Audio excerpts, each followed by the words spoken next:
Bueno, buen día, mi nombre es Matías Gieto, soy paciente de oncología y voy a hablar un poco de COVID-19 y el paciente oncológico. Como definiciones, entonces, en 2012 y 2012 ya emergieron en humanos dos coronavirus altamente patógenos con origen también zoonóticos. Uno era el coronavirus del síndrome respiratorio agudo severo, SARS-CoV. Otro fue el síndrome respiratorio en Medio Oriente, que causaron enfermedades respiratorias también tipo fatales como este SARS-CoV-2, que aparece entonces en 2019 y recibe este nombre por su similitud genética con el SARS-CoV, es causante de la enfermedad respiratoria llamada por la OMS COVID-19 y declara entonces pandemia el 11 de marzo del 2020. Cuando vamos al mapa de incidencia, entonces, vemos un número global de casos bastante grande que empezaron principalmente en Asia, se extendieron rápidamente a Europa con olas importantes de casos y altos números de mortalidad, y hoy en día están impactando de forma bastante grande el continente americano y sudamericano principalmente, con variables además genéticas del coronavirus, y Uruguay dentro o liderando entre los primeros lugares de incidencia por número de habitantes. Entonces, este es el visualizador de casos de coronavirus en Uruguay, que lo conocemos y tenemos acceso a diario. Esto es al 22 de marzo, donde tuvimos el pico de 2.700 casos positivos, donde teníamos 188 personas en cuidados intensivos, cerca de 811 personas fallecidas y un total acumulado de 84.000 casos, y la mayoría de los departamentos, perdón, en zona roja. Esta es la gráfica que se ve rápidamente el impacto y el número creciente de incidencia y a nivel de contagios por día, pero a la derecha también tenemos una gráfica que nos alienta un poco, que es la gráfica de vacunación. Entonces este número de acumulado de vacunados va creciendo por día a nivel del número de inscriptos. Ya vimos que se saturaron los sistemas de inscripción. Y bueno, esto es positivo, sobre todo en días donde hay un poco de descreimiento de la enfermedad y teorías un poco negacionistas en cuanto al COVID-19, y más aún sabiendo entonces de lo que vamos a hablar, de que hay pacientes que tienen una inmunosupresión, tienen mayor riesgo de tener enfermedad grave y hay que cuidarnos entonces y cuidarlos a ellos también. Los coronavirus pertenecen a la subfamilia Coronaviridae, la familia Coronaviridae. Son genomas de ARN de sentido positivo de una sola hebra. Acá vemos que el SARS-CoV-2 y el SARS-CoV están los dos dentro de los beta coronavirus. Y esta es la estructura viral. Este virus contiene estas proyecciones en forma de picos, estas proteínas S-spike, y tiene cuatro proteínas estructurales: la proteína S-spike, la proteína de membrana M, la de nucleocápsido N y la de envoltura E. Y sobre todo la proteína spike es la que más conocemos porque tiene dos subunidades. Una subunidad 1, donde presenta el dominio de unión al receptor, que es donde se va a unir a los receptores AC, presenta la célula huésped, los AC2, y la subunidad 2, que le permite la fusión a la membrana. Estas proteínas spike entonces son comunes en los coronavirus y son importantes para la activación de anticuerpos, y a su vez también, como conocemos, para el desarrollo de las vacunas.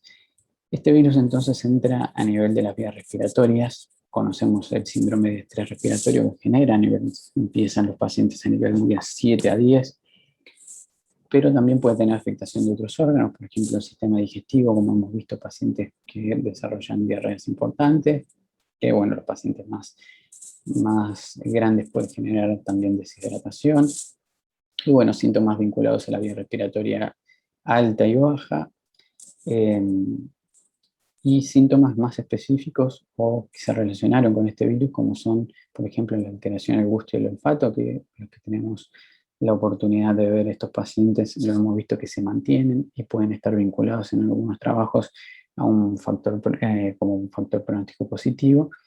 Y también vemos entonces pacientes que pueden tener afectaciones, por ejemplo, de otros órganos, como a nivel hepático, que está descrito hasta en un 18%.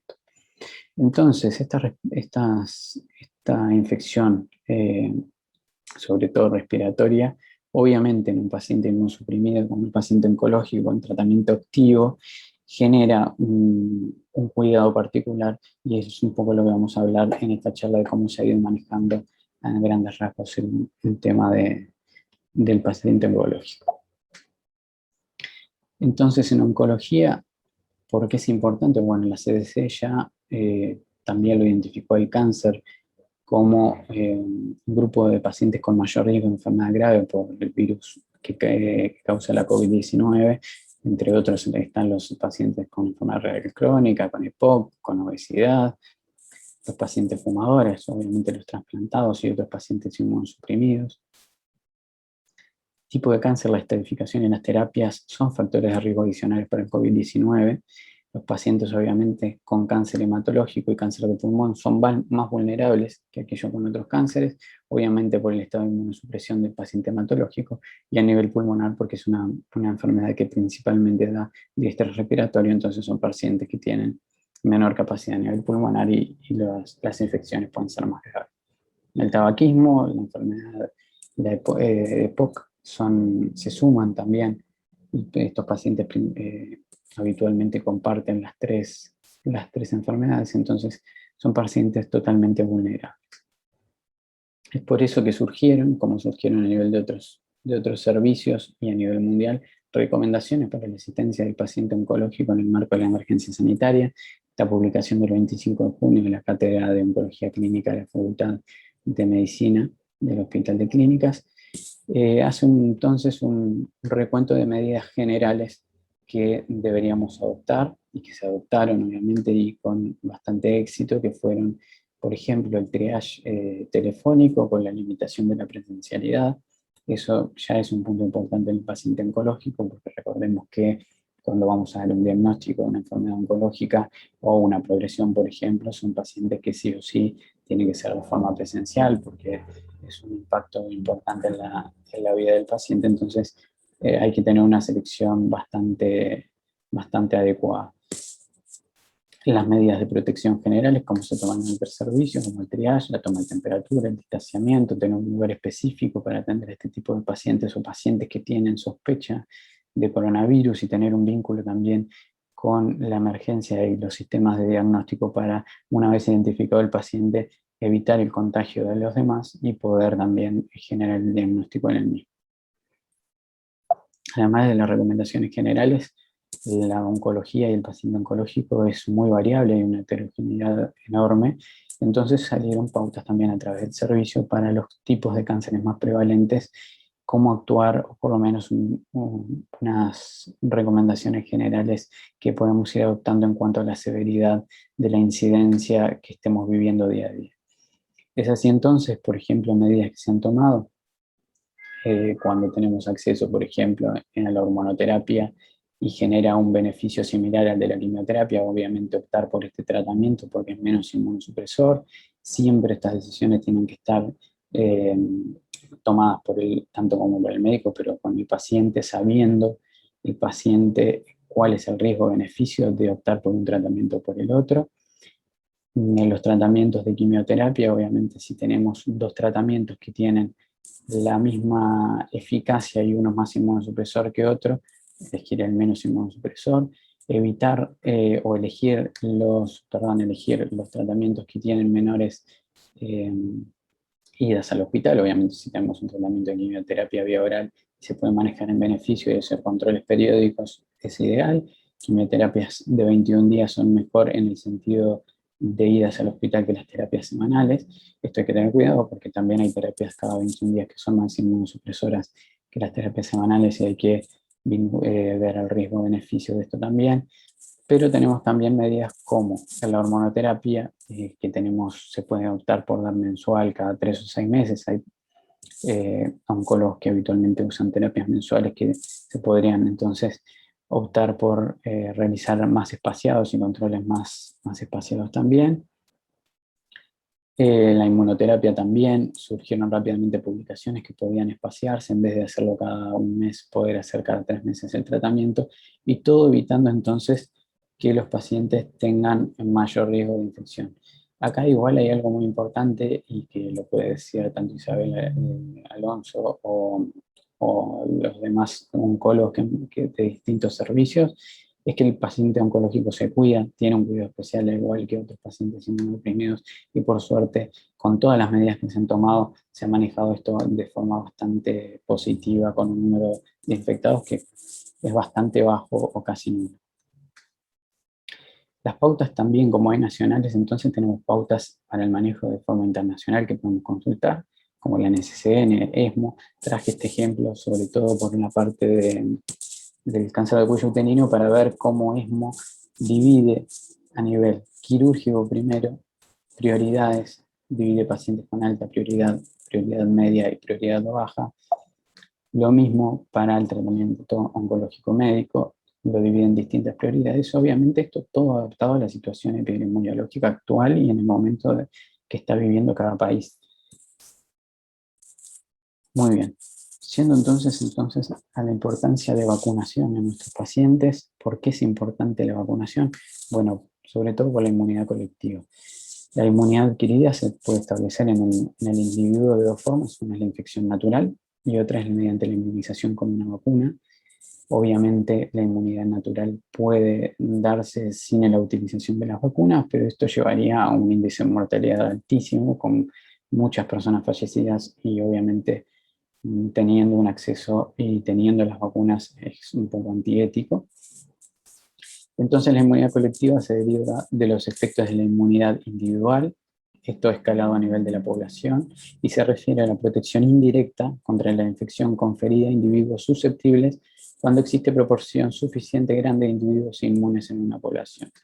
Viendo un poco las imágenes, entonces arriba tenemos una población que no está vacunada, vemos como un individuo infectado rápidamente contagia al resto de los individuos y que obviamente generan algunos una inmunidad natural, pero tenemos un número grande de contagiados, donde dentro de estos contagiados están nuestros pacientes y los pacientes más vulnerables, que tienen más riesgo entonces de tener una enfermedad grave y fallecimiento.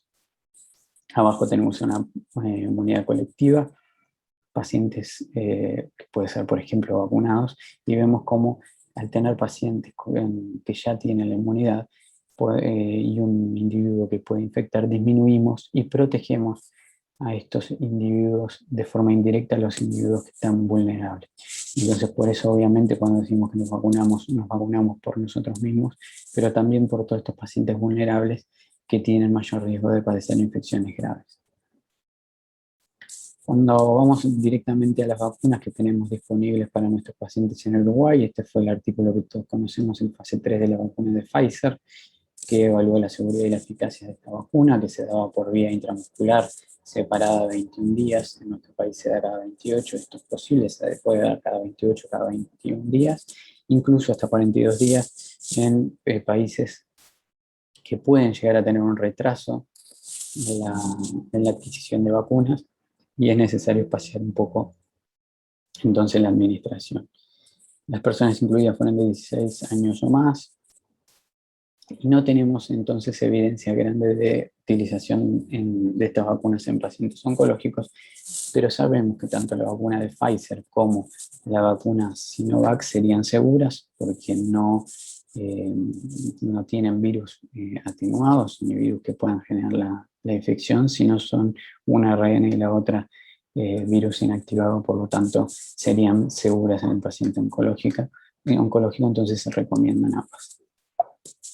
Cuando vamos a los resultados, sobre todo los efectos adversos o vinculados a lo que es la respuesta a la vacuna, tenemos que el dolor leve moderado, que ya todos los que hemos dado la Pfizer los hemos sentido, una reacción local con una frecuencia de dolor severo menor al 1%, fue un dolor leve a moderado. El dolor y los síntomas son habitualmente identificados con menos frecuencia en pacientes mayores de 55 años, y sí hay más porcentaje de síntomas en pacientes más jóvenes, y en general las reacciones locales no duraron más de 1 o 2 días.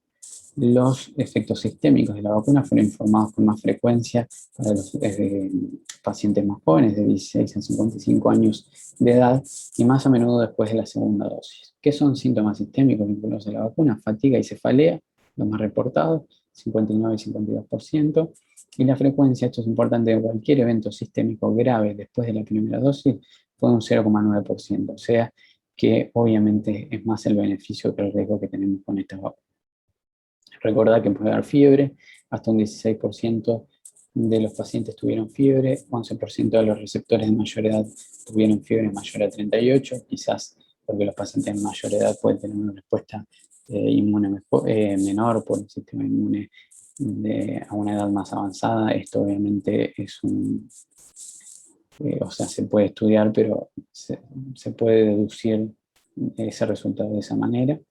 Y bueno, obviamente tener en cuenta que en el caso de sospechar y que los síntomas generales se mantengan, se puede hacer un hisopado y ver que no haya una infección, porque han habido casos y cada vez más de pacientes que se dan la primera dosis, pero ya venían incubando la enfermedad. Cuando vamos entonces a los resultados de la eficacia de la vacuna Pfizer, tenemos un 95% de eficacia. Hubo 8 casos de COVID que comenzaron al menos 7 días después de la segunda dosis entre los asignados a Pfizer y 162 entre los asignados a placebo. Tuvo una eficacia, entonces, como dijimos, del 95%. Entre los 10 casos de COVID grave que se reportaron en el estudio, 9 eran en el grupo placebo y 1 son en el grupo de la vacuna de Pfizer, y para mayores de 65 años la eficacia fue del 94.7%, y para mayores de 75, que fue un número bajo, la eficacia del 100%.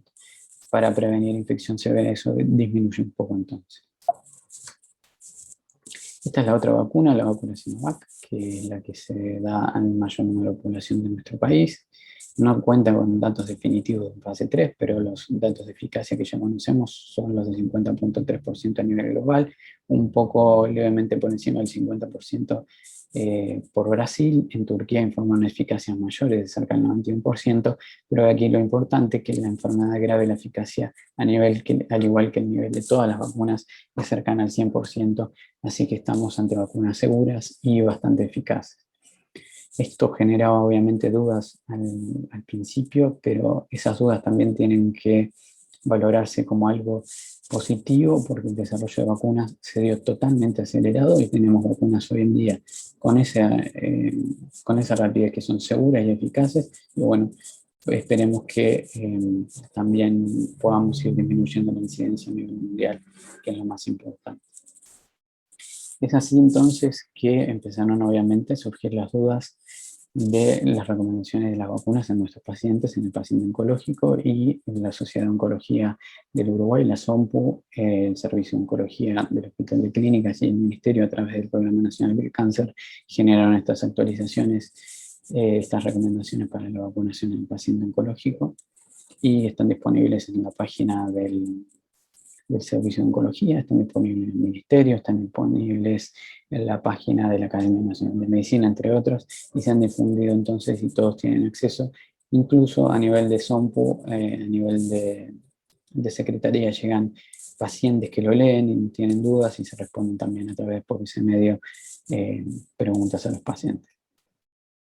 Entonces, yendo a qué momento debe vacunarse el paciente oncológico, bueno, los pacientes oncológicos que están en tratamiento sistémico, idealmente antes de iniciarlo, 2 semanas antes de iniciar el mismo sería lo ideal.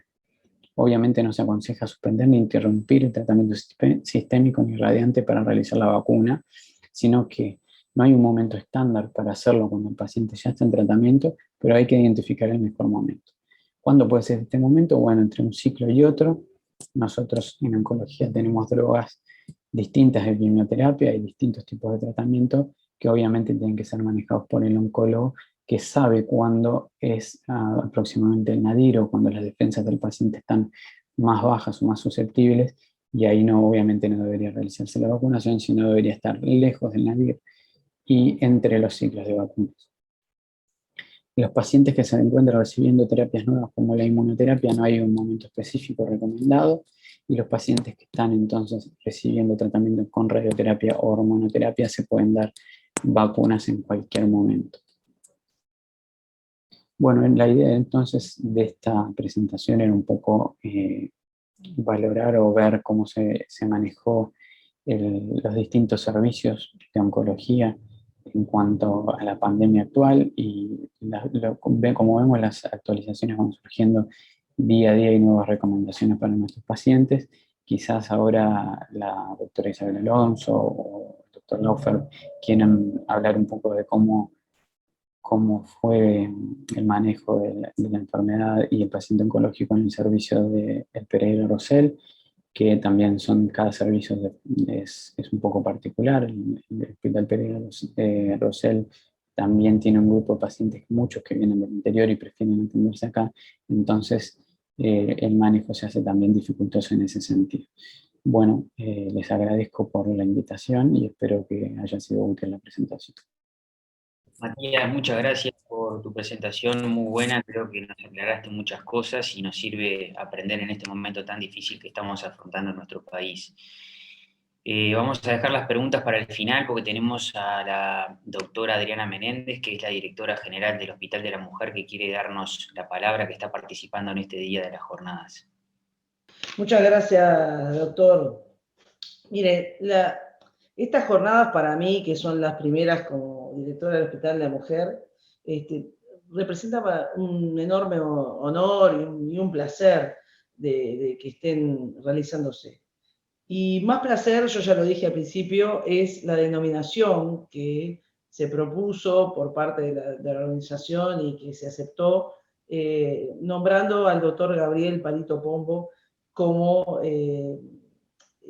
con el nombre de esta jornada. Es un honor, un placer y seguramente Gabriel, donde esté, va a estar muy contento con ello. Nuestra sociedad ha dado muestras de resiliencia, ¿no? Toda la sociedad, y muy especialmente nosotros, el área de la salud, que estamos conduciendo este barco, ¿no? de la lucha contra el COVID en el medio del mar embravecido. Y no tengan dudas, vamos a triunfar, vamos a llegar a buen puerto, porque tenemos los mejores capitanes y los mejores integrantes de la tripulación. No sabíamos que teníamos tan buenos capitanes y tan buenos integrantes de la tripulación. No solo capitanes desde el punto de vista gubernamental, sino yo me estoy refiriendo específicamente a todo lo que es el área de la salud y el área de las ciencias. Este momento que estamos pasando ahora es un momento muy, muy, muy crítico. No podemos hacernos los tontos, pero sabemos que depende de nosotros, de nosotros mismos.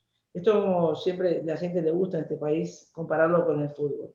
Estamos en un partido muy difícil, pero dado que depende de nosotros el resultado, vamos a poner todo para que salgamos adelante.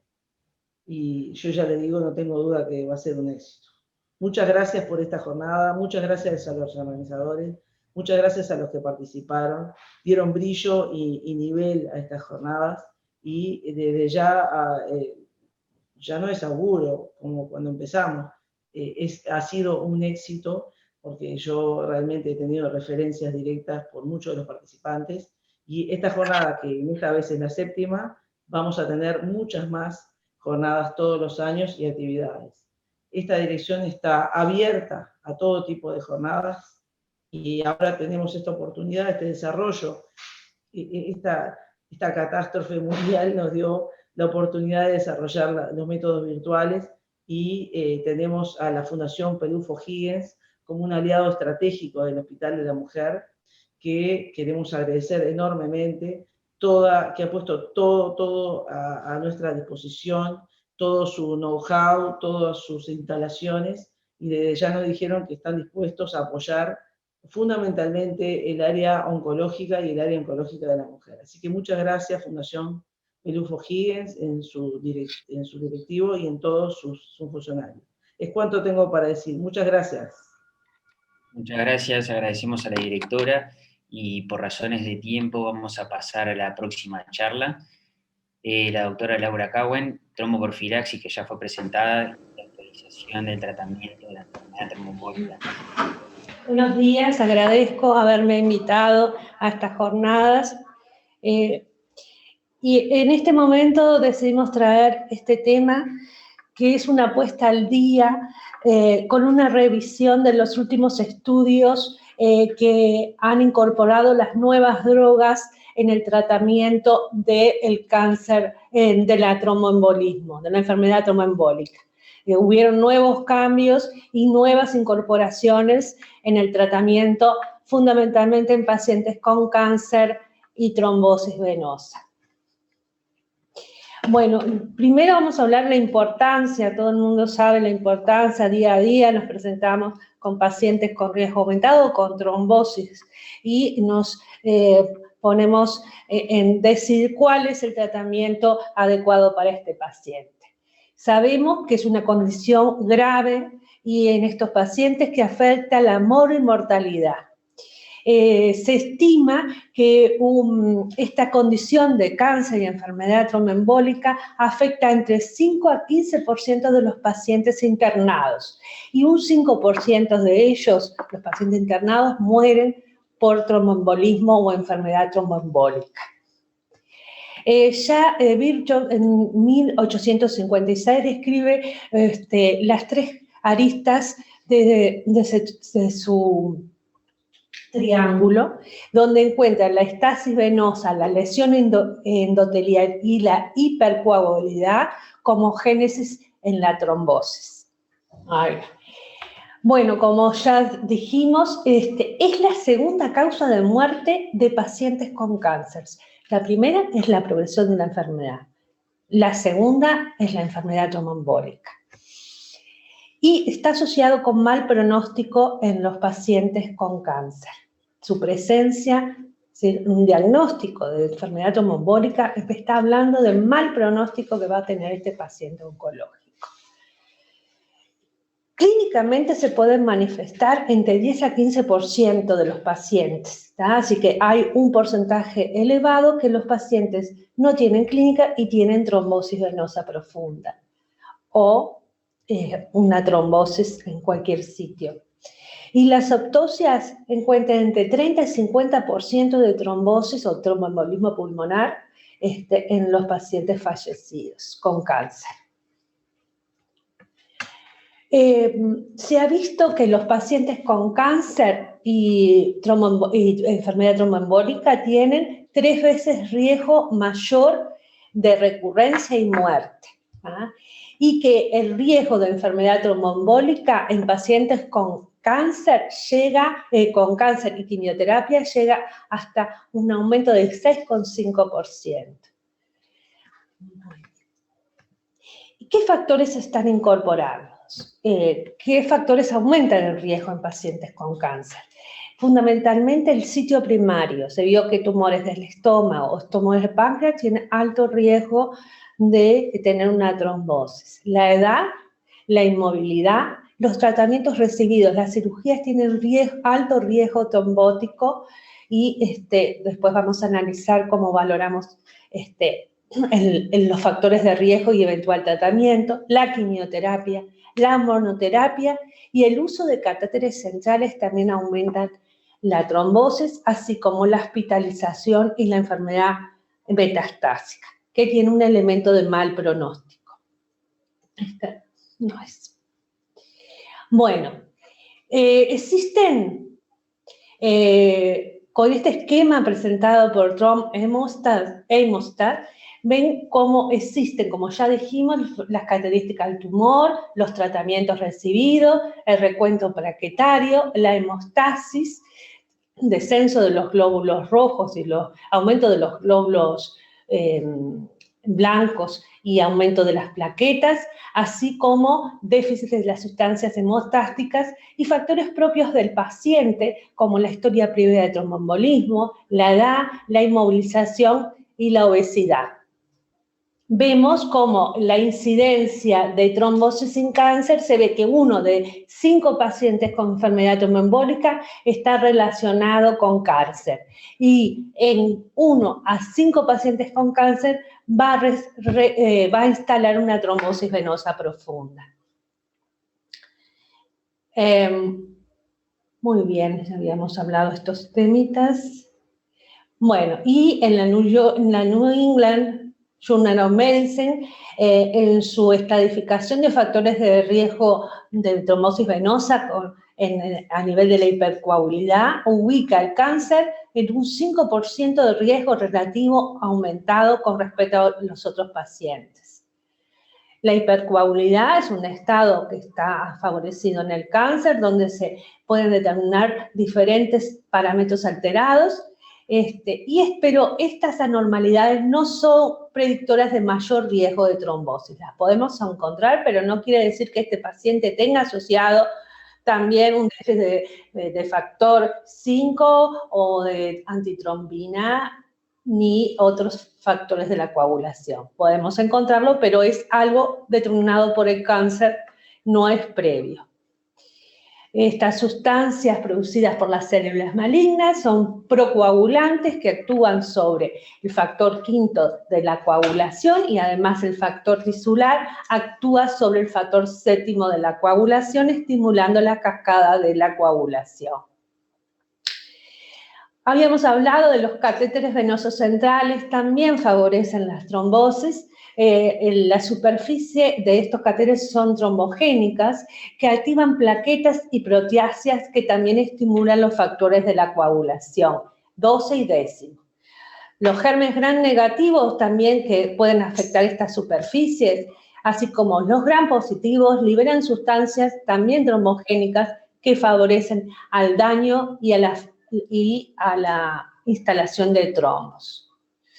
La quimioterapia también puede inducir trombosis. Sus sales de platinos, fluoracilo, mitomicina, tamoxifeno, factores de crecimiento, como factores de crecimiento de colonias o estimulantes de eritropoyetina, aumentan el riesgo de trombosis. El mecanismo de acción de estas drogas que causan la causa de producir trombosis no está clara, pero se habla de un daño vascular que producen las sustancias. Bueno, y ante esta situación nos presentamos en un paciente con cáncer diferentes escenarios. El paciente que se va a dirigir a la cirugía, el paciente ambulatorio o el paciente internado con una enfermedad médica no quirúrgica. Sabemos que la tromboprofilaxis para la enfermedad tromboembólica en pacientes con cáncer puede reducir la incidencia de trombosis, de embolismo pulmonar y embolismo pulmonar fatal en pacientes de alto grado. Por lo tanto, es de indicación realizar tromboprofilaxis en estos pacientes. Ya el ASCO y la NSC recomiendan la tromboprofilaxis en estos pacientes si no existe contraindicación al mismo. Pero vamos a valorar cuáles son los factores de riesgo que han aumentado en estos pacientes y las posibles contraindicaciones.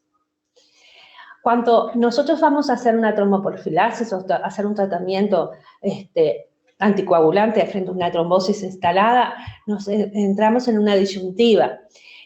Nos ponemos a pensar cuál anticoagulante usar. Sabemos que las heparinas de bajo peso molecular son las más utilizadas hasta este último tiempo, pero nuevos trabajos han incorporado nuevos fármacos que han cambiado un poco la visión y el tratamiento de estos pacientes. En cuanto a la tromboprofilaxis, siempre está esta disyuntiva: inyectables, heparina de bajo peso molecular o drogas vía oral, con todos los riesgos y beneficios de cada una. Hay dos estudios que se realizaron en pacientes internados con enfermedad médica, el MEGALAN y el ADOPT-REAL, que no encontraron beneficio de los nuevos anticoagulantes orales en pacientes internados con enfermedad médica, pero sí un aumento de sangrado. Por lo tanto, las pautas extrapolando los resultados de pacientes hospitalizados por enfermedades médicas en población general apoya al mayor beneficio de tromboprofilaxis con heparina de bajo peso molecular a pacientes hospitalizados de alto riesgo. Las pautas también de la ASCO en 2019 apoyan también la tromboprofilaxis farmacológica en pacientes internados con enfermedad aguda y con reducida movilidad, en ausencia de sangrado o contraindicaciones. Los pacientes que tienen una actividad una enfermedad oncológica activa sin factores de riesgo asociados, pueden recibir tromboprofilaxis farmacológica en ausencia de sangrado o de otras contraindicaciones. Los pacientes que van a ingresar por un procedimiento mínimo o a recibir quimioterapia no deben recibir tromboprofilaxis farmacológica. Y acá vemos las posibles contraindicaciones del tratamiento para realizar una tromboprofilaxis, un tratamiento anticoagulante, donde encontramos la plaquetopenia menor de 50.000, el trauma mayor, una enfermedad, un sangrado activo, una alteración de la coagulación severa previamente, afectación severa hepática, un sangrado intracraniano, así como una hipertensión no controlada. Y acá vemos cómo agrupan los factores de riesgo y evalúan el score de sangrado, donde se evalúa cada vez que ingresamos un paciente, valoramos según el factor de riesgo, el riesgo de sangrado, y ahí vemos, hacemos una valoración si tiene o no contraindicación de la anticoagulación.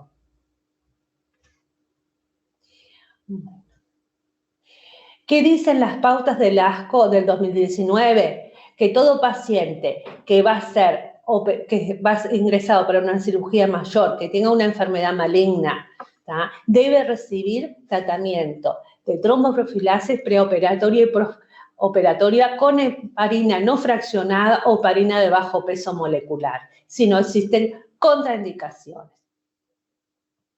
Debe recibir desde el preoperatorio la tromboprofilaxis y que los métodos de tromboprofilaxis mecánicos aislados no se recomiendan y que si se quiere usar, se tienen que usar combinados con los farmacológicos, pero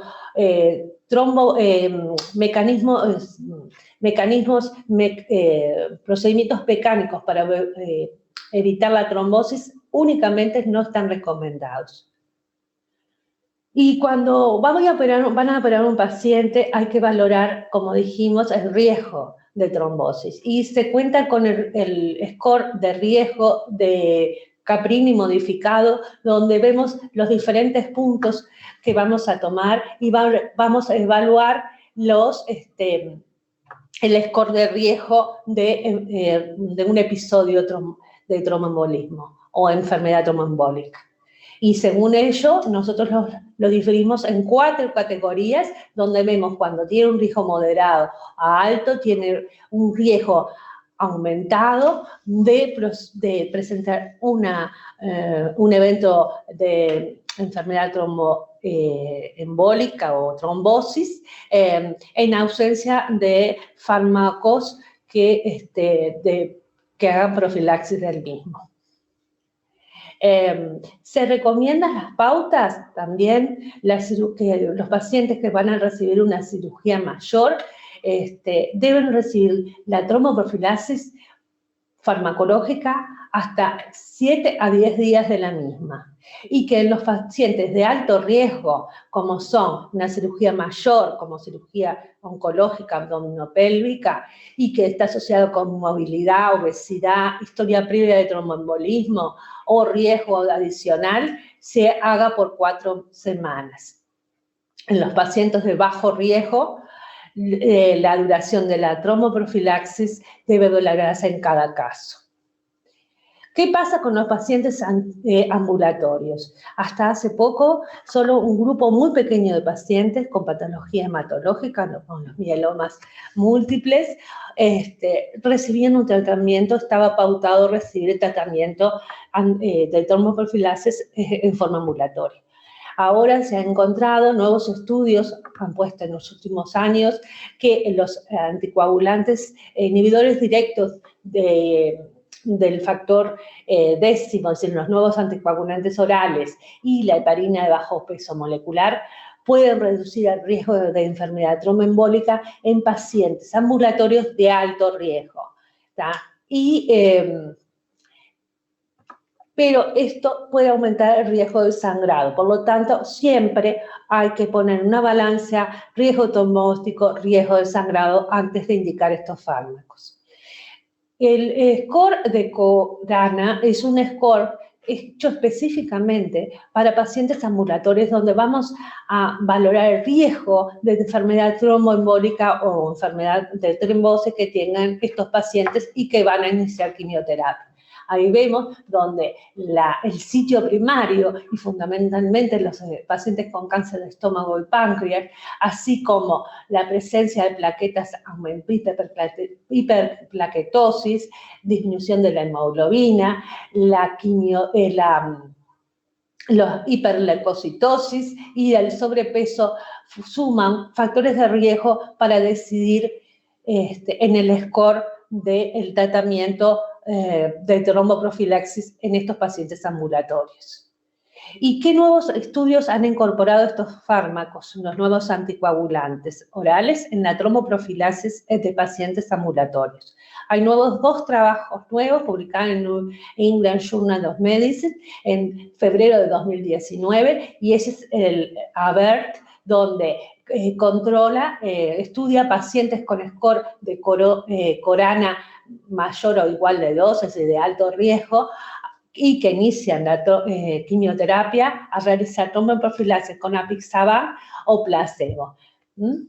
Y en ellos valora el riesgo de enfermedad tromboembólica y el riesgo de sangrado. Perdón. Y en ellos encontraron que el apixaban reduce un 6% el riesgo de enfermedad tromboembólica pero el apixaban también tiene un riesgo aumentado de sangrado mayor con respecto al placebo. Acá vemos las curvas. Pero a pesar de eso, no hay aumento en la mortalidad de pacientes tratados con apixaban y placebo. Otro estudio es comparar rivaroxaban en pacientes de alto riesgo con placebo. Y este es el Cassini. En este paciente también, pacientes de alto riesgo con Corana mayor de 2 o mayor o igual a 2, fueron a recibir tratamiento con rivaroxaban o placebo, donde se encontró que el tratamiento con rivaroxaban hubo una reducción de 2,8% del riesgo absoluto de enfermedad tromboembólica, pero también hubo un aumento en el sangrado mayor, pero no fue significativo en cuanto cuando se usa el tratamiento con rivaroxaban. Acá vemos las curvas también, donde se ve la reducción del riesgo y por otro lado los aumentos de los riesgos de sangrado. ¿Qué dicen las pautas? Las pautas lo han incorporado, estos nuevos fármacos, y lo que dice el ASCO en 2019, que no se recomienda tromboprofilaxis en los pacientes que estén en ambulatorio en forma sistémica. Se recomienda sí en los que tengan alto riesgo, que es Corana más de 2 o mayor en el score, que van a iniciar un tratamiento de quimioterapia, se le puede ofrecer tromboprofilaxis con apixaban, rivaroxaban o heparinas de bajo peso molecular, de no existir riesgo de sangrado o interacciones con fármacos. Se debe discutir con el paciente en los riesgos, beneficios, el costo y la duración del tratamiento. En cuanto a la anticoagulación en una trombosis venosa profunda ya establecida y que vamos a decir el tratamiento anticoagulante, contamos con 3 estudios donde incorporaron los nuevos anticoagulantes orales y lo compararon con deltaparin, una heparina de bajo peso molecular. En comparan doxaban con dalteparin, el estudio se llama OCUSAI, y donde se valoró la recurrencia de enfermedad tromboembólica y sangrados en el tratamiento de estos pacientes por una duración de 12 meses. en este estudio, acá tenemos la población y los pacientes los clasificaron según el riesgo según el riesgo de sangrado en diferentes categorías. Y en este estudio, el punto primario de estudio mostró la no inferioridad del tratamiento con este nuevo fármaco con el deltaparin, pero ni tampoco mayor sangrado culminado los 12 meses de tratamiento. En forma separada se valoró a mitad del tratamiento y que hay una diferencia un poco mayor de sangrado durante aproximadamente a los 6 meses se encontraron mayor sangrado con estos nuevos fármacos, pero que esa diferencia a los 180 días no fue significativa. Por lo tanto, el edosaban no es inferior en reducir el índice de recurrencia comparado con deltaparin, pero puede haber un mayor índice de sangrado comparado con él. Los sangrados de gravedad fueron igual en ambos grupos y se vio mayor sangrado en los pacientes con tumores del tracto digestivo. En cuanto a los fallecimientos, no hubo diferencia en fallecimiento en los dos grupos. El otro estudio, también presentado por el Journal of Clinical Oncology, que SELECT, que compara rivaroxaban con heparina de bajo peso del deltaparin, y también encuentra una reducción de la recurrencia de enfermedad tromboembólica con rivaroxaban comparado con deltaparin. A los 6 meses el índice de sangrado mayor fue similar, pero hubo un mayor índice de sangrados no severos con rivaroxaban, especialmente en pacientes con cáncer del tracto digestivo alto. Acá vemos las curvas. Tenemos que ajustarnos a los tiempos. Sí. Bueno, y acá vemos el resumen de estos dos trabajos que favorecen estos dos estudios, el tratamiento con edosaban y rivaroxaban en prevenir la enfermedad tromboembólica en cáncer, pero existe un cierto riesgo mayor en el sangrado y se debe individualizar en cada paciente. Acá vemos el esquema. El último estudio que compara apisaban, vemos que se llama Caraballo, donde ven que compara apisaban con deltaparina y no encontró diferencias en la reducción de la enfermedad tromboembólica comparada con el deltaparin, ni tampoco mayor impacto en los sangrados. Acá vemos los tipos de cáncer que hubo en el trabajo, donde hubieron los sangrados mayores que hubieron. Acá tenemos los esquemas de recurrencia y mayor sangrado, como habíamos analizado, y se vio que la recurrencia de enfermedad tromboembólica en pacientes anticoagulados con apixaban, comparado con deltaparin, no fue inferior. Es un estudio de no inferioridad, sin impacto en sangrados mayores en el grupo apixaban con deltaparin. Antes de tomar una decisión, tenemos que pensar si voy a tratar a estos pacientes con estos nuevos fármacos, tengo que ver si existen contraindicaciones. Fundamentalmente tenemos que ver la función renal en estos pacientes, también tenemos que ver no se puede dar con plaquetas menores de 50.000, con trastornos de la coagulación, tampoco en un sangrado mayor en los últimos meses, y tenemos que ver la función renal fundamentalmente, porque en función del CRIDES vamos a indicar qué tipo de anticoagulante nuevo vamos a usar. Sabemos que menos o mayor de 15 mililitros de CRIDES podemos usar dabigatran o apisaban. Y también tenemos que tomar en cuenta no solamente el costo, sino que a qué fármacos puede interactuar cuando usamos con estas drogas nuevas anticoagulantes. Y cuando hacemos quimioterapia, tenemos que ver que puede haber una interacción con los fármacos oncológicos, donde vemos que puede haber una interacción en el p-citocromo, donde pueden aumentar o reducir la actividad de de lo anticoagulante, aumentando los riesgos sangrados. ¿Qué dicen las pautas de 2019? Bueno, que en enfermedad tromboembólica establecida, acepta iniciar anticoagulación con heparina de bajo peso molecular, heparina no fraccionada, Fondaparis o Rivaroxaban. En los pacientes que inician tratamiento con anticoagulación parenteral por diagnóstico reciente de enfermedad tromboembólica, se aconseja hacerlo dentro de los primeros 5 a 10 días con heparina de bajo peso molecular, de no tener insuficiencia renal severa.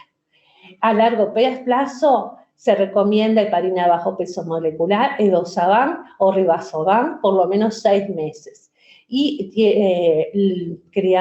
además, no aconseja los pacientes el tratamiento con inhibidores de fármacos como la warfarina, que actúan sobre el metabolismo de la vitamina K, no se aconsejan en los pacientes con cáncer. ¿Ah?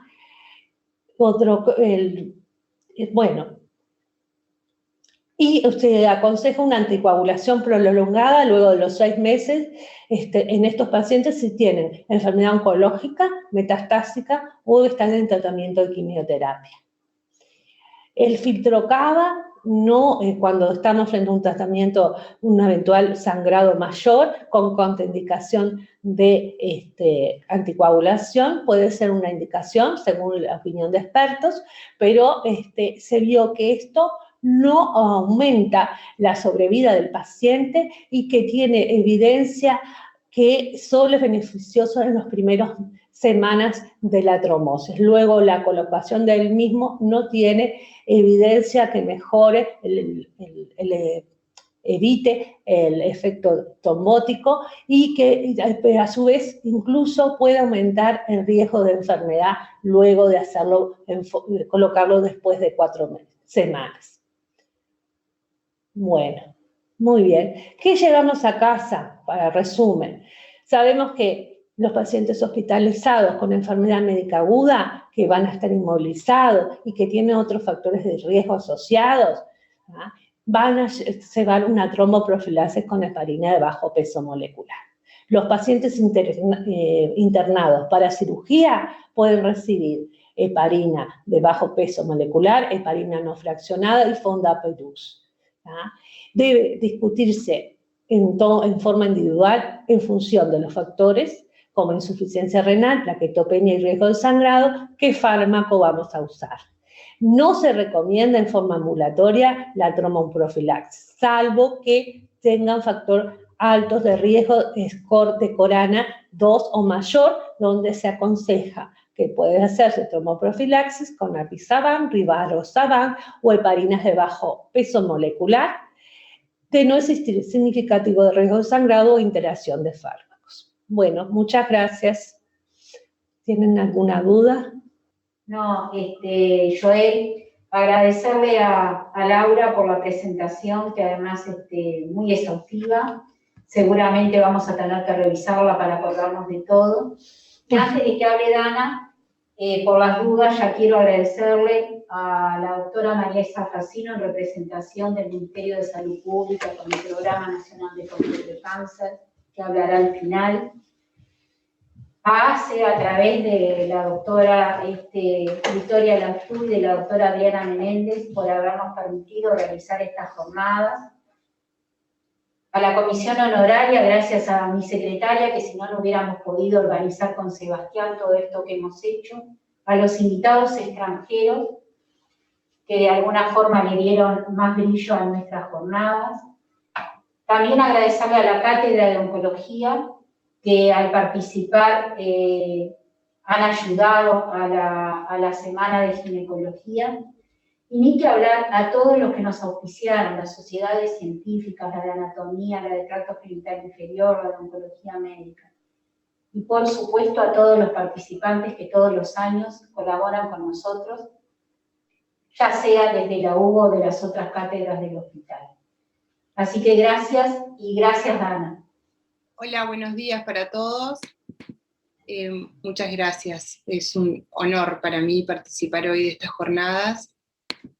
Y gracias a vos, Isabel, por darme para adelante siempre en todo.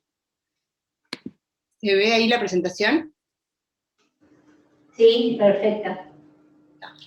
Bueno, yo voy a hablar de la preservación de la fertilidad en pacientes con cáncer ginecológico.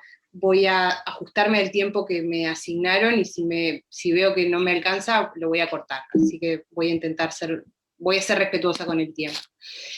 Primero, introducirlos en el concepto de lo que es la oncofertilidad. Para los que no saben, es una disciplina relativamente nueva que fue creada en el año 2005 y es una unión entre la oncología médica y la medicina reproductiva que busca proteger la fertilidad de pacientes que por tratamientos oncológicos pueden ver su futuro reproductivo comprometido. ¿Por qué es importante esto? Bueno, vamos a los datos nacionales. Sabemos que gracias a los reportes que realiza la Comisión Honoraria de Lucha contra el Cáncer, en el quinquenio de 2012 a 2016, se reportaron 2.562 casos de mujeres menores de 40 años, y sabemos que el 5% del total de casos de cáncer en Uruguay se presenta en mujeres y varones menores de 40 años. Por lo tanto, vamos a tener muchos sobrevivientes, de los cuales tenemos que cambiar un poco el enfoque y el paradigma de preocupación, porque estamos haciendo el trabajo muy bien y los pacientes están sobreviviendo, y empezar a concentrarnos en cómo van a vivir y en la calidad de vida posterior a los tratamientos. De nuevo, también si nos centramos en los cánceres que nos convocan en estas jornadas, los cánceres ginecológicos, podemos ver claramente la diferencia entre la incidencia y la mortalidad de los cánceres ginecológicos, de nuevo afirmando la importancia en la calidad de vida de los sobrevivientes. Entonces, ¿por qué hablamos de proteger la fertilidad? Sabemos que los tratamientos oncológicos, como la quimioterapia, la radioterapia, los tratamientos hormonales o las cirugías, específicamente las gonadectomías o esterectomías, tienen un impacto en el futuro reproductivo de los pacientes, y el primer concepto es que siempre las mujeres, y los varones obviamente, tienen que ser informados sobre el potencial impacto de los tratamientos en su futuro reproductivo. A modo de recordatorio, me imagino que todos lo saben, pero bueno, las mujeres nacemos con el número de óvulos que tenemos para usar el resto de nuestra vida, y el declinar comienza antes del nacimiento, y habitualmente el agotamiento de la reserva ovárica se da cerca de los 50 años. Cuando aparece una anoxia, como puede ser la quimio o radioterapia, nos puede llevar a lo que es una insuficiencia ovárica prematura, un declinar acelerado de este capital folicular, que es lo que tenemos que proteger. Luego, con respecto a la gonadotoxicidad de los tratamientos, acá puse una tabla que habla de los agentes quimioterápicos que se usan con más frecuencia en el cáncer ginecológico. Tenemos que saber que la gonadotoxicidad va a depender de la droga que se utilice, de la dosis, de la edad de la paciente que la recibe y de la reserva ovárica previa de la misma, siempre teniendo en cuenta que la ciclofosfamida y los agentes alquilantes en general son los catalogados como de riesgo más alto. Nosotros los catalogamos como de riesgo alto, moderado, bajo y desconocido, pero nunca hablamos de riesgo cero, y eso también tiene que quedar bien claro con los pacientes. Entonces sabemos que la ciclofosfamida es el agente más temido, entre comillas, pero que hay otros que también tienen una gonadotoxicidad alta. Entonces, sabemos que estos agentes pueden afectar diferentes órganos y tejidos, desde el eje hipotálamo hipófiso gonadal, afectación de la pelvis y los órganos reproductivos, y nos pueden llevar a una pérdida del capital folicular, a una disfunción hormonal por alteraciones ováricas, a una insuficiencia ovárica prematura, alteraciones uterinas que nos lleven o a no lograr el embarazo o a la pérdida recurrente de embarazo. Y esto tiene directamente un impacto emocional. Puede llevar a las pacientes a un estado depresivo, pérdida de afectividad, alteraciones psicológicas, y que hablar de las alteraciones sexuales, que son importantísimas, pero que por supuesto que exceden a lo que yo voy a abordar hoy. ¿Cuál es el impacto que tienen los tratamientos oncológicos en mujeres jóvenes? Bueno, la potencial pérdida de la capacidad reproductiva tiene un impacto negativo sobre la adherencia a los tratamientos. Me imagino que todos los oncólogos que están acá presentes lo han vivido en algún caso con alguna paciente. El asesoramiento reproductivo, más allá de si la paciente decide recurrir al tratamiento o no, se asocia con menor rechazo al tratamiento y con una mejora en la calidad de vida. Y cuando hablamos de la posibilidad de tener hijos en el futuro, eso también es como asociar la vida en un momento bastante oscuro, y es un estímulo para la recuperación. ¿En qué nos basamos nosotros para insistir en la importancia de la oncofertilidad y del asesoramiento de este grupo de pacientes? En las guías científicas internacionales. Hay muchas publicadas, las guías NSCN, la Sociedad Americana de Medicina Reproductiva, la Sociedad Americana de Oncología Médica y de Pediatría, pero obviamente que no las voy a traer todas, pero la europea que se publicó hace poco a mí me gusta mucho porque resume en forma muy clara el concepto que nosotros habitualmente tratamos de dar. Todos los pacientes con cáncer en edad reproductiva deben recibir un asesoramiento en oncofertilidad lo más temprano posible, en el momento en que el tratamiento se está planificando, y acá queda plasmada la importancia de asesorar antes del inicio de los tratamientos, sin importar el tipo de enfermedad o el estadio de la misma. Estamos hablando de recibir asesoramiento, luego si la paciente puede o no en ese momento o está en condiciones de recurrir a un tratamiento de preservación, es otra cosa. Hablar de anticoncepción, por supuesto, en el caso de que la paciente no pueda o no quiera embarazarse en ese momento, y tenemos que ser muy cuidadosos con pacientes que diagnosticamos muy jóvenes, porque ahí ellas pueden manifestar que no les interesa conservar su fertilidad o posibilidad reproductiva, y a veces tienen una vida muy larga por delante como para tomar esa decisión. ¿Cómo logramos un asesoramiento correcto en oncofertilidad? Como siempre en medicina, trabajando en equipo, siendo unidos entre los médicos tratantes. Por supuesto que estas pacientes involucran al oncólogo, al ginecólogo-oncólogo, radioterapeuta, medicina reproductiva. Identificar siempre a los médicos tratantes cuando nosotros nos derivan una paciente de este tipo. Lo primero que hacemos es preguntarle a la paciente quién es su médico tratante. Vivimos en un país muy chico donde es muy fácil ubicarnos entre nosotros para poder ponernos de acuerdo, intercambiar opiniones y mostrarle a la paciente que estamos trabajando en sintonía. En el caso de los tumores que tienen que ver con mutaciones genéticas, siempre involucrar al especialista en oncogenética y por supuesto al equipo de salud mental. Con respecto al asesoramiento, este debe ocurrir rápido, no piensen que las derivaciones en este caso son de esas que demoran 2 meses a 1 mes, son pacientes que tenemos que ver en las primeras 48 horas. Ahí hablamos con los pacientes, les explicamos los riesgos gonadotóxicos, habitualmente mostrando imágenes, porque es mucha información y muchas veces los pacientes no saben ni lo que es la fisiología reproductiva normal. Hablamos de los tratamientos disponibles, los estandarizados, los experimentales, y siempre tenemos en cuenta el diagnóstico, el tratamiento que va a recibir para ver qué le podemos ofrecer, y las condiciones médicas y sociales del paciente que nos consulta. Los tratamientos siempre son individualizados, y sepan también que como esta es una disciplina bastante nueva, y hay casos, siempre nos estamos encontrando con casos raros en los que no hay mucha experiencia, siempre hacer consultas, ya sea a otros colegas que tengan mayor experiencia, consultas a centros en el exterior, que habitualmente la gente es muy generosa compartiendo sus propias experiencias, y a buscar, por supuesto, la bibliografía disponible. Las iniciativas que estamos teniendo para tratar de difundir esta especialidad son aumentar la concientización en médicos y personal de salud, como estamos haciendo en este momento en estas jornadas tan lindas, que haya una derivación obligatoria de los pacientes oncológicos o con patologías que pueden ver la reproducción comprometida a un especialista en preservación de fertilidad, y educar a los pacientes sobre los riesgos de infertilidad en el momento del diagnóstico y nuevamente antes de iniciar el tratamiento. Entonces este sería como el paradigma que tenemos que utilizar, siempre el médico tratante discutir el riesgo de infertilidad y brindar las opciones muy por arriba. No quiere decir que el oncólogo o el cirujano tenga que darle un detalle de las posibilidades de preservación de fertilidad, realizar la derivación a un especialista que sí pueda brindarle todas las opciones más detalladas, y documentar que tuvo la discusión, que asesoró al paciente, que le explicó lo que puede pasar, documentar que hizo la derivación, y luego documentar la decisión que tomó el paciente respecto a si hacer o no el tratamiento. Sabemos por las publicaciones científicas internacionales que menos del 50% de las pacientes son derivadas a especialistas en oncofertilidad, y que de estas que sí son derivadas, menos del 10% optan por recurrir a tratamientos de preservación. ¿Y qué es lo que pasa? ¿Cuáles son las barreras? Hay barreras en el acceso, muchas veces los médicos no saben cómo derivar, barreras en los costos de los tratamientos, que por supuesto que es la barrera más importante en nuestro país, la falta de derivaciones, como decíamos recién, muchas veces los médicos asumimos realidades de los pacientes que no deberíamos, por ejemplo, si la vemos muy chica o muy grande, no hablarles mucho del tema. Si ya tiene algún hijo, recordemos que las pacientes deberían poder tener el número de hijos que deseen tener. Hay mujeres que son felices con un hijo solo, y mujeres que si no tienen 3 se sienten absolutamente desgraciadas.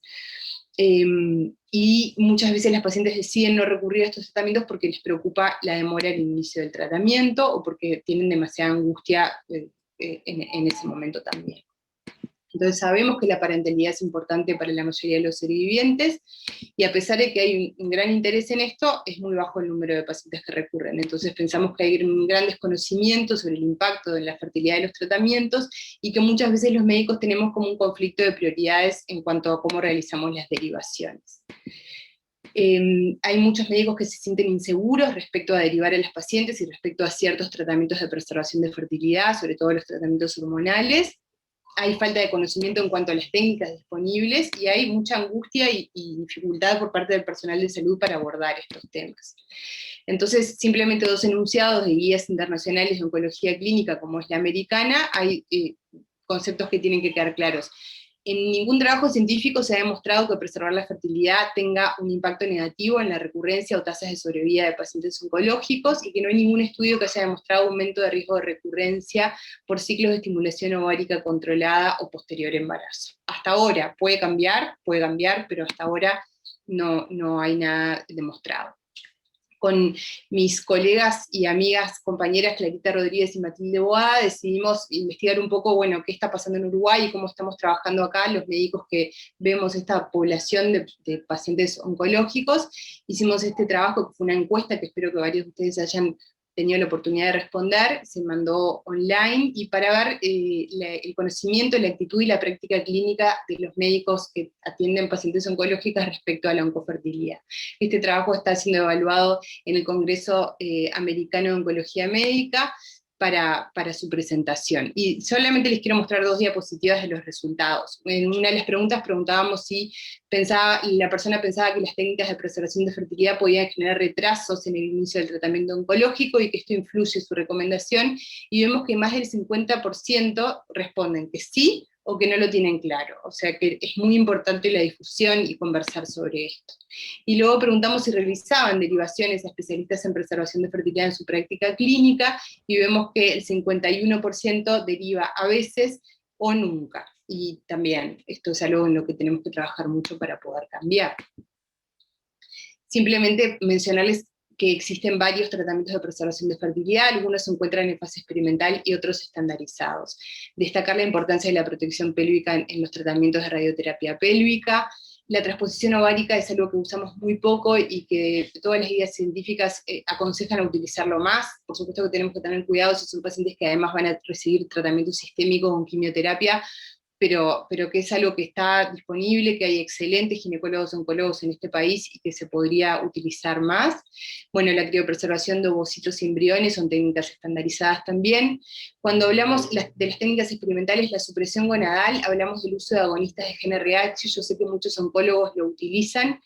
Hay más de 30 años de investigación científica respecto a la protección de la fertilidad con agonistas de GnRH durante el tratamiento de quimioterapia, y la evidencia aún sigue siendo muy controvertida.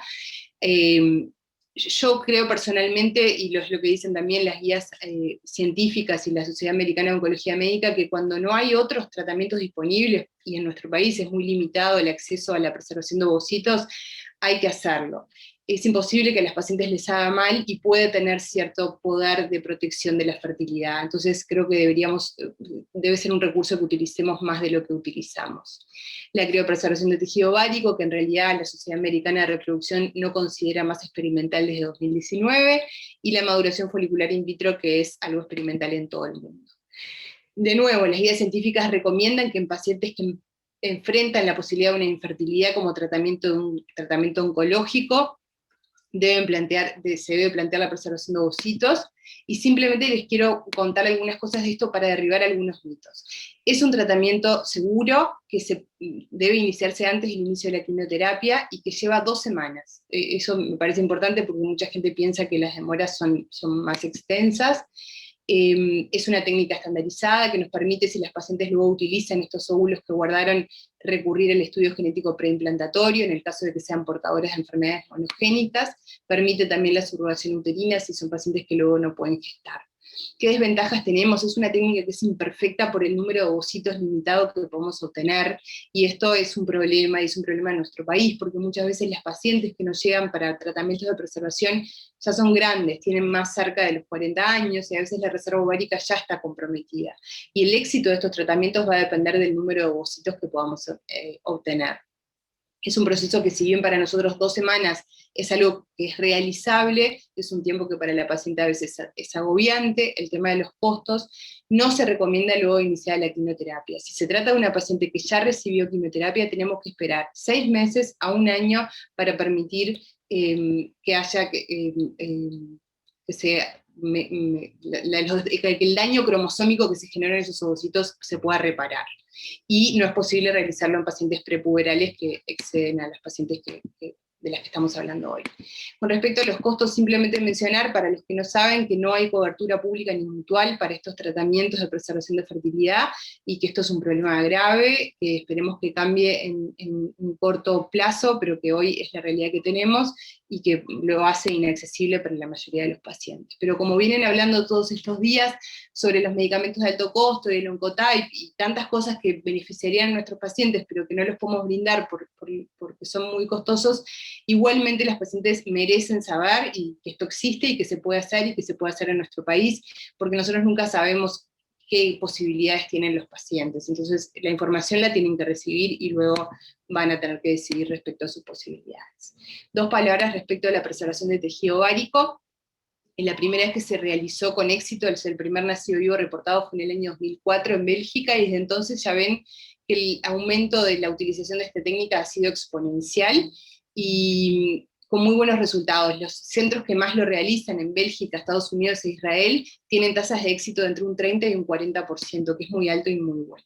Y en Uruguay tenemos un proyecto financiado por la Agencia Nacional de Investigación que estamos realizando en conjunto con el Centro de Esterilidad Montevideo y la Facultad de Medicina, donde estamos intentando estandarizar una técnica de vitrificación, de congelación rápida de tejido ovárico para preservación de fertilidad en nuestro país, y lo estamos haciendo en un modelo animal, y si tenemos éxito lo vamos a trasladar al humano, a la humana.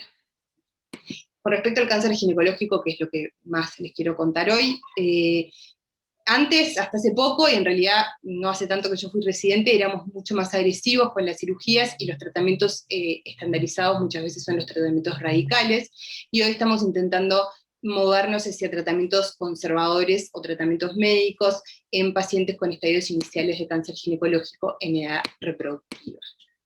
En el caso del cáncer de cuello uterino, sabemos que en el estadio más precoz, el estadio 1A1, es posible realización de un cono quirúrgico con un legrado endocervical, y si no hay invasión del espacio linfovascular y el legrado es negativo y los márgenes son suficientes, los riesgos de recidiva son mínimos, menores al 0,5%. En estadios un poco más avanzados, 1A2 a 1B1, la indicación es de conización más linfanectomía pélvica, laparoscópica, o traquelectomía radical vaginal, abdominal o mínimamente invasiva, y linfanectomía pélvica laparoscópica. Incluso ahora hay algunos trabajos reportados con tratamientos conservadores en el estadio 1B2, con tumores mayores a 2 centímetros, planteando neoadjuvancia con cisplatino, que como habíamos dicho recién, tiene una gonadotoxicidad baja a moderada, y luego hacer una cirugía conservadora. El cisplatino tiene una toxicidad baja, pero si se dan más de 3 ciclos, ya hay trabajos que han demostrado que ahí sí tiene un impacto negativo en la reserva ovárica, y este planteo en el estadio 1B2 tiene en los casos reportados un riesgo de recidiva del 17%, por lo tanto tenemos que ser muy cuidadosos en a qué pacientes les planteamos esta posibilidad. Tenemos que ser muy cuidadosos también con respecto a las expectativas, porque nosotros hacemos todo esto para dejar un útero funcional y una mujer que pueda gestar. Muchas veces las tasas de éxito no son tan altas, las pacientes les cuesta mucho lograr el embarazo o tienen complicaciones obstétricas. Por eso es muy importante acá el técnico, el ginecólogo oncólogo que realiza la cirugía, y para mí es un honor, no porque yo tenga algo que ver, pero contarles que en nuestro país hay excelentes ginecólogos oncólogos. Los 3 servicios de ginecología de la Facultad de Medicina de la UDELAR están realizando cirugías conservadoras. Los que empezaron fueron los doctores Laufer y Escaso de la Clínica Ginecológica C, y estas son fotos de una cirugía realizada por ellos en el servicio. Luego tenemos unas imágenes de una cirugía realizada por los doctores Ben, Grave y Nosar en la Clínica Ginecológica A, y la Clínica Ginecológica B, el doctor Fernando Taranto, que lidera el área de ginecología oncológica, también nos nos cuenta que ha realizado este tipo de cirugías, en este caso en colaboración con las doctoras Carriza y Lomonoco del Hospital Bocalandro de la provincia de Buenos Aires. Entonces, a mí me parece maravilloso que en nuestro país estemos trabajando así de bien y siendo cuidadosos con el futuro reproductivo de nuestros pacientes. En el caso de pacientes que requieren radioterapia pélvica, existe la posibilidad de realizar una transposición uterina, que bueno, que después luego el útero se vuelve a su lugar, hay que tener siempre presente que va a ser una pelvis irradiada, pero bueno, es una posibilidad. Respecto al cáncer de endometrio, recordar que sí, es verdad que es una patología que afecta habitualmente a mujeres más grandes, pero que el 5% de las mujeres que presentan un cáncer de endometrio van a ser menores de 40 años, y de estas el 70% son nulíparas, no tienen hijos en el momento del diagnóstico. Muchas veces estas pacientes están en valoración por una esterilidad, muchas veces se asocian a un ovario poliquístico, tienen un índice de masa corporal elevado, tienen una infertilidad por ciclos anovulatorios, un hiperestrogenismo. Entonces hay que tener mucho cuidado con estas pacientes. ¿Cuáles son los criterios de elegibilidad para hacer un tratamiento conservador en el cáncer endometrio? Bueno, la hiperplasia endometrial atípica o el cáncer endometrio bien diferenciado, grado 1, un estadio 1A de la FIGO, que la resonancia descarte la invasión endometrial, o sea que la lesión tiene que estar confinada al endometrio. Otra opción es hacer una ecografía transvaginal cuando la resonancia no es posible, que sea una paciente que tenga deseos de embarazo o que tenga deseos de conservar su fertilidad, porque quizás en ese momento no tiene pareja, y que sea menor de 40 años.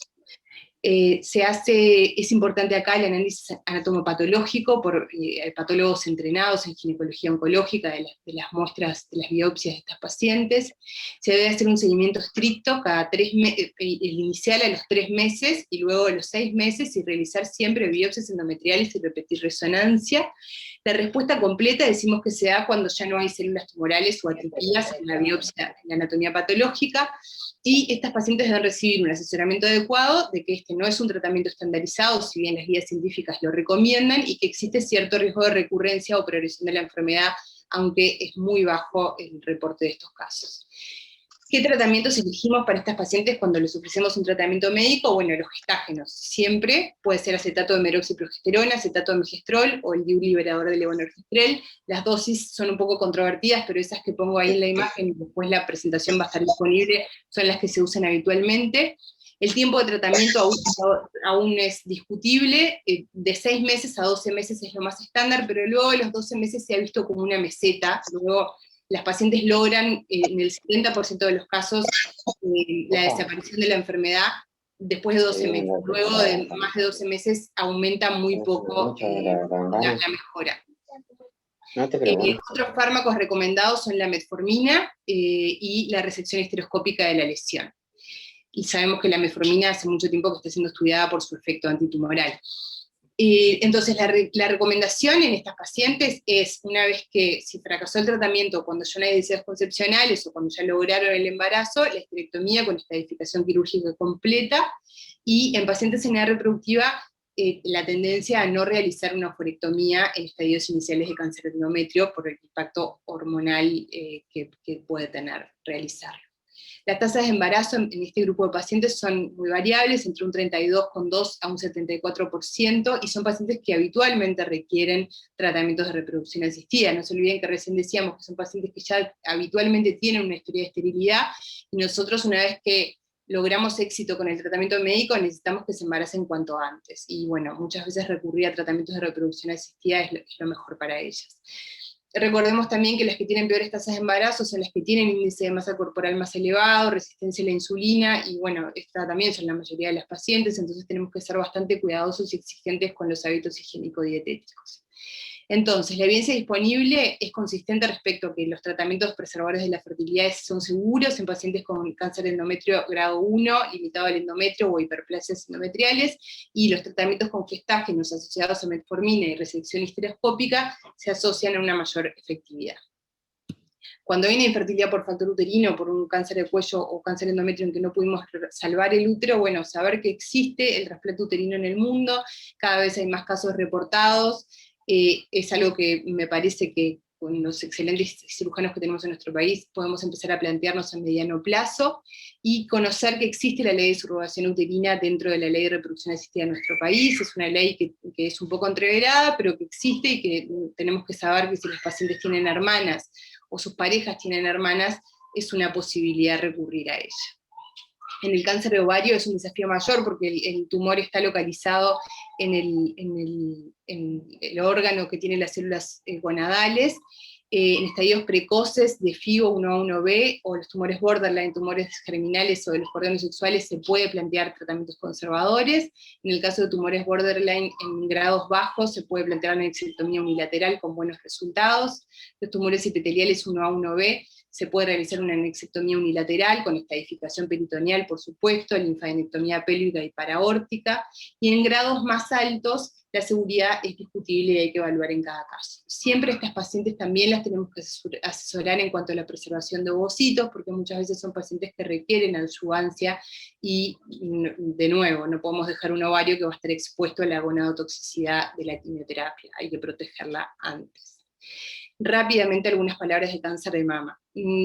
Para los que tienen más miedo respecto a la estimulación hormonal en pacientes con cáncer de mama, saber que nosotros las pacientes las estimulamos en el momento que las recibimos, no las dejamos un mes esperando a que menstruen, hacemos un inicio en cualquier momento del ciclo de la estimulación hormonal, intentamos que los estrógenos no se eleven en forma desmedida, dándoles letrozol, y generando la maduración de los ovocitos con agonistas de GnRH, y mostrarles algunos trabajos científicos que brindan evidencia. Este es un estudio multicéntrico prospectivo, donde se compararon pacientes que realizaron tratamientos de preservación con pacientes que no realizaron, y acá pueden ver perfectamente las curvas de Kaplan-Meier, mostrando las tasas de sobrevida, donde no hay diferencia entre las pacientes que realizaron tratamientos de preservación y no realizaron, y las que recibieron estimulación hormonal y no recibieron. Tampoco en las que recibieron letrozol o no, pero eso no lo voy a discutir ahora.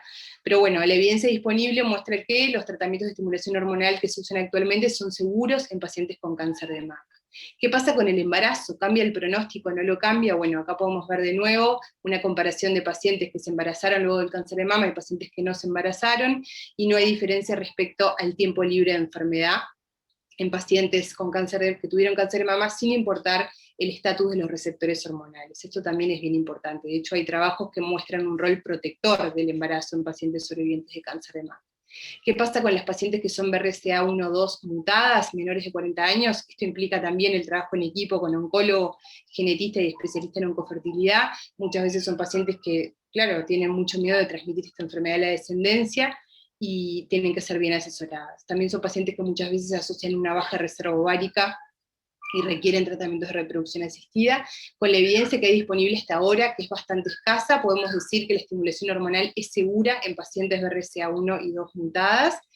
Tenemos que, antes de hacer una estimulación hormonal, realizar screening con resonancia pre y post tratamiento, y este es un trabajo científico publicado, que es un estudio multicéntrico retrospectivo, que muestra pacientes BRCA mutadas que tuvieron cáncer de mama, tuvieron hijos donde no se identificó diferencias significativas en el tiempo libre de enfermedad o sobrevida global.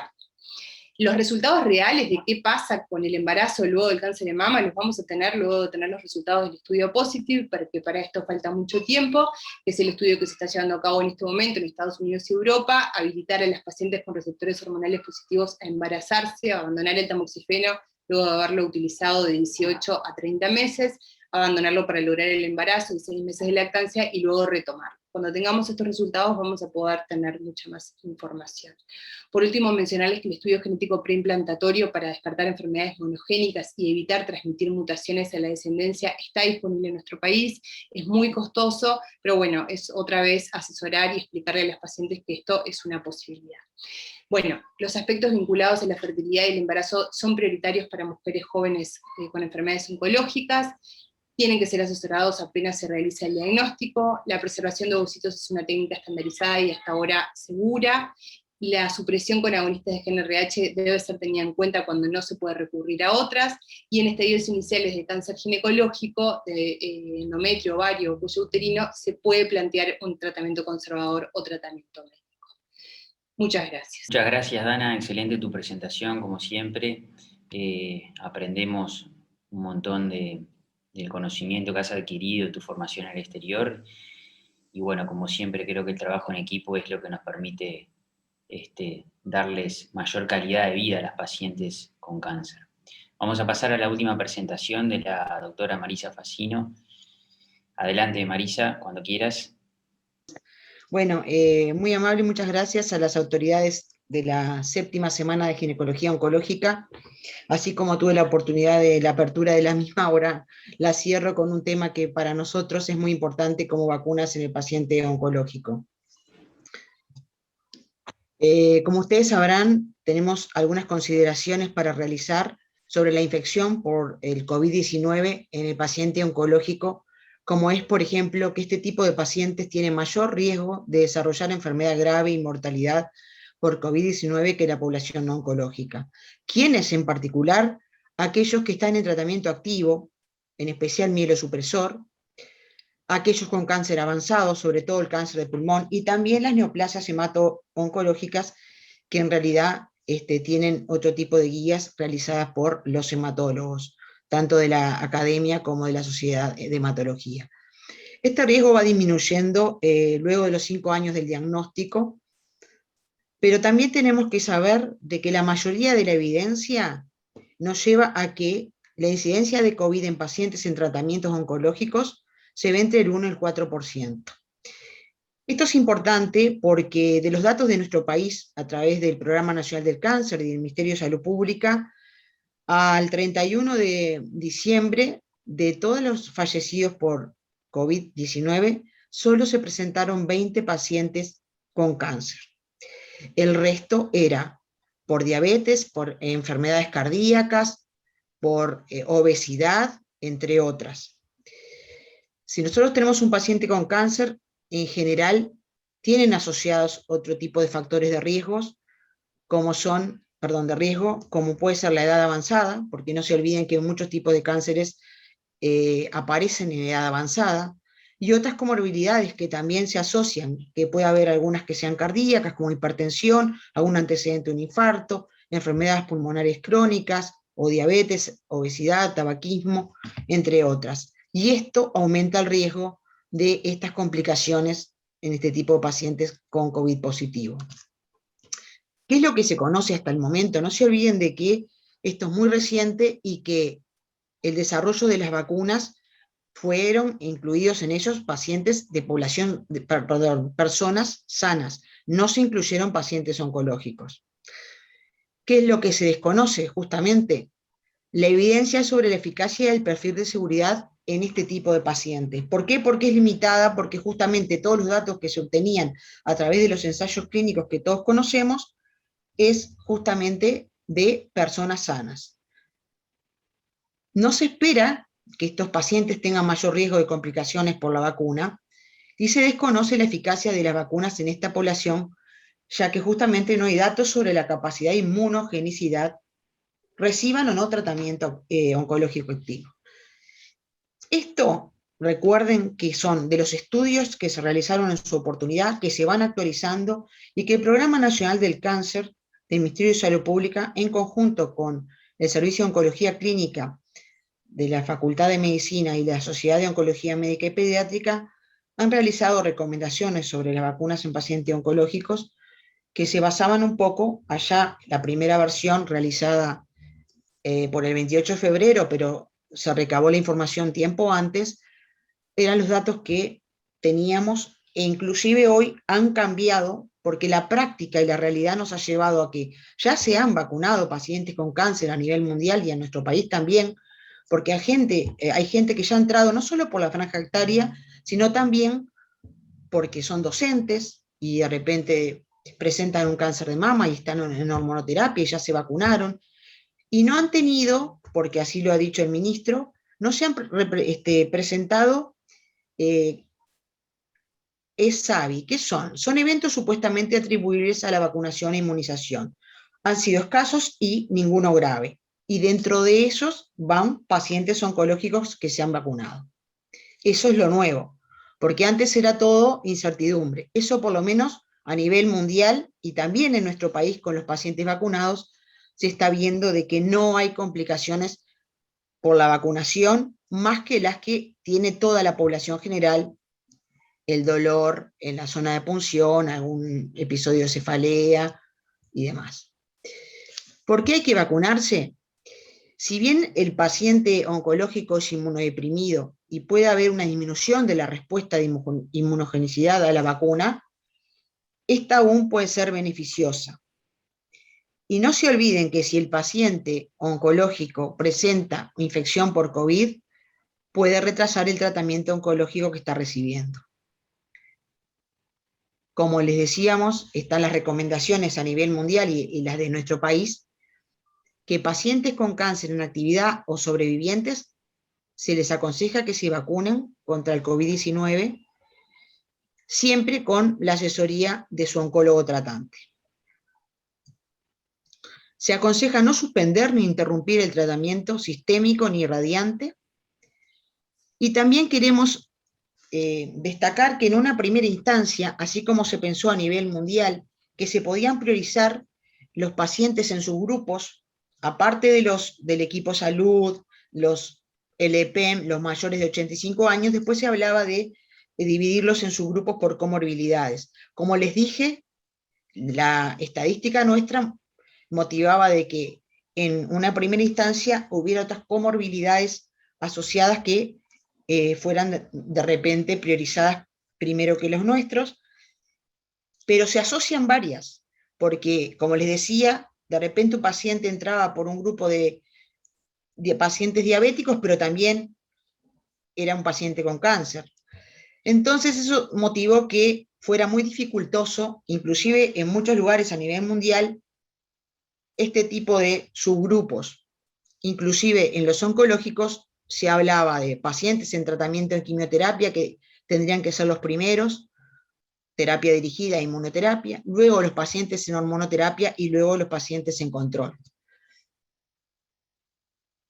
Pero eso cambió. Ahora, ¿en qué momento habría que vacunarse? También ha cambiado. Lo ideal era, en los pacientes en tratamiento sistémico, primero en quimioterapia, lo mejor sería antes del inicio de la misma y, de ser posible, recibir la primera dosis 2 semanas antes.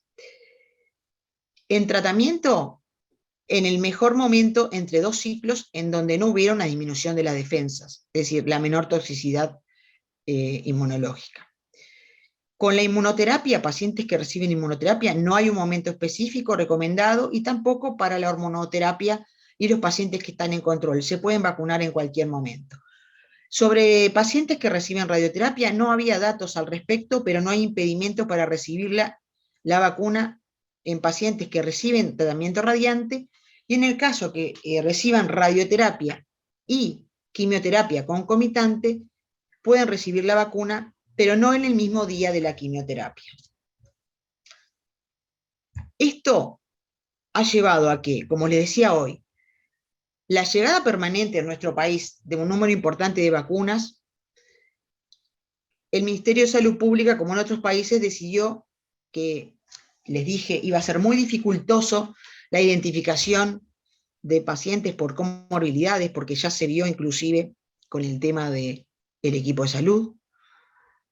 Se decidió, como en países del norte, la vacunación por franja etaria, y dado que la curva de casos ha venido en ascenso, se aconseja a todos los pacientes oncológicos a vacunarse cuando le corresponda a su franja etaria.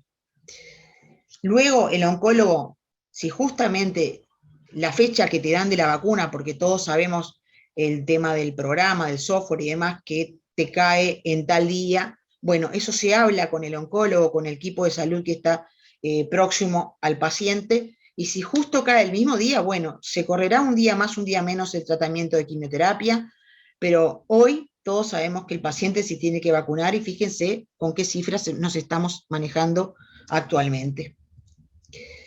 ¿Qué vacunas se recomiendan en los pacientes oncológicos?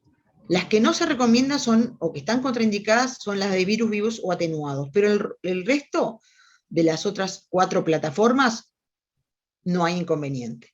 Yo, muchos me conocen, soy oncóloga médica, no soy infectóloga, por lo cual sobre las formas de las plataformas de cada vacuna voy a ser muy somera al respecto. Hemos tenido la asesoría en el ministerio de la infectóloga doctora Graciela Pérez Artori, que es la asesora de allí, que nos ha dado una mano en esto también.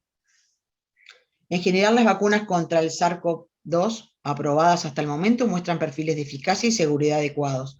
Tenemos bases basadas en ácidos nucleicos, en vectores virales, subunidades proteicas y de virus inactivados. Dada la situación epidemiológica, la vacunación contra el COVID es una urgencia de salud pública. ¿Cuáles vacunas tenemos disponibles en el Uruguay? Hasta la fecha tenemos a virus inactivados, Sinovac, y de ARN mensajero. Las vacunas inactivadas y de subunidades proteicas tienen mayor experiencia en su uso y buen perfil de seguridad porque son las tradicionales que ya se han utilizado. La inmunogenicidad es menor que con otras plataformas y en adultos mayores puede ser menor también que en los jóvenes. El Coronavac induce el desarrollo de anticuerpos contra un sector de la proteína S, que tiene un potencial de inhibir la entrada del virus a nuestras células. Se alcanza casi en 100% de la producción de anticuerpos contra el COVID-19. La seguridad es escasa, la seguridad ofrece escasos efectos adversos, locales, sobre todo a nivel de la inyección, y muy raros sistémicos, y sobre todo de grado 1. Y la eficacia ha demostrado una respuesta de un 50.3%, que así fue aprobada a nivel mundial. Al inicio se recomendaba administrarla a personas menores de 60, hoy se ha visto que se puede administrar a menores de 70 años. La vacuna de ARN mensajero es una molécula que tiene información para producir la proteína S del virus que causa el COVID. Al ingresar a nuestras células se comienza a producir la proteína, lo que estimula el sistema inmune para que produzca anticuerpos sin sufrir la enfermedad. No afecta al ADN. La eficacia es de un 95%, mayores de 65 años es de 94% y mayores de 75 un 100%. Y la eficacia en prevenir la infección severa fue del 66.3%. Los efectos adversos también son sobre todo locales, dolor local, fatiga, cefalea, mialgias, y se administran 2 dosis cada 28 días. Bien. Bien, la OMS ha determinado ciertas contraindicaciones que son, si hay antecedentes de reacciones alérgicas severas a cualquier componente de la vacuna y en especial al polietilenglicol o moléculas relacionadas, no se debería dar esta vacuna. En realidad es muy raro, disculpen, este tipo de afección. En el caso de los oncólogos sabemos que hay algunos tipos de quimioterápicos que tienen este excipiente, pero que en realidad es raro que se produzcan este tipo de reacciones severas anafilácticas. Se recomienda, como dijimos, la aplicación en 2 dosis, cada 21 o 28 días, en nuestro país va a ser cada 28.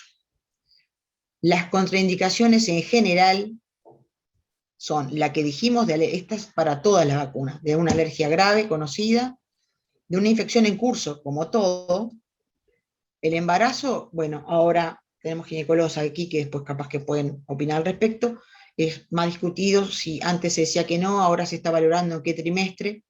La lactancia ya no es una contraindicación, y otro es haber tenido la enfermedad entre los últimos 6 meses.